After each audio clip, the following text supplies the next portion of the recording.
We don't get a lot of hurricanes in Charlotte, but in 2018, Hurricane Florence made its way inland from the Atlantic Ocean and parked right on top of my house in Charlotte, North Carolina.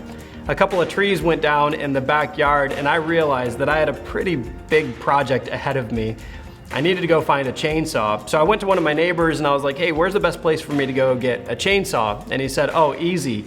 He said, head over to Big Earl's and grab a chainsaw. It's a local shop and it's a mom and pop tool shop. They'll give you the best chainsaw at the best price, and you'll get a few stories about our neighborhood along the way. Now here's the thing. I had never heard of Big Earl's, I'd never seen Big Earl's, and I was like, where's that at? And he was like, it's literally right around the corner, David. It's about a 1/10 of a mile from our house. And I was like, bro, I've never heard of Big Earl's before. And so of course I pull out my map on my phone and I type in Big Earl's, and there it is, a 1/10 of a mile from our house. Now here's the deal. I didn't know Big Earl's was there, even though I passed by it 1,000 times going back to my house. I didn't know it was there because I didn't need to know. I didn't need a chainsaw before Hurricane Florence came and visited my house. And that's what happens in our lives. And it's what happens when we talk about racial and economic injustice. There's a psychological phenomenon that's called inattentional blindness. And no, I didn't say unintentional blindness, I said inattentional blindness. It's a psychological phenomenon that happens when things are all around us, but our brains are wired to take in information and only use the information that we actually need.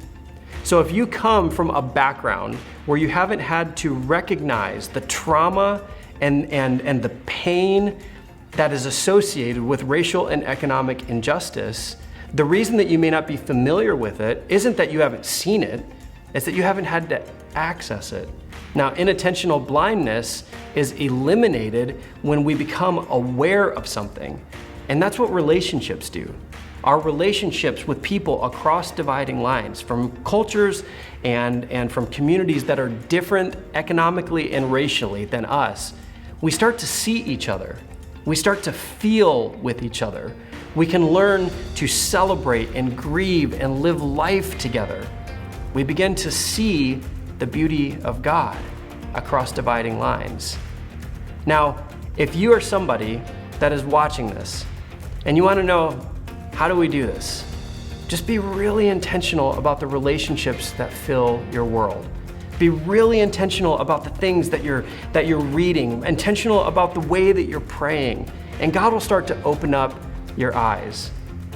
Once we get past inattentional blindness, there's only two things that we have to choose from. We can either choose to engage and continue to learn more about racial and economic injustices in our community, or we have to intentionally choose to ignore. So we choose to engage or choose to ignore. And I want to encourage you, let's choose to engage and see the beauty of God across dividing lines.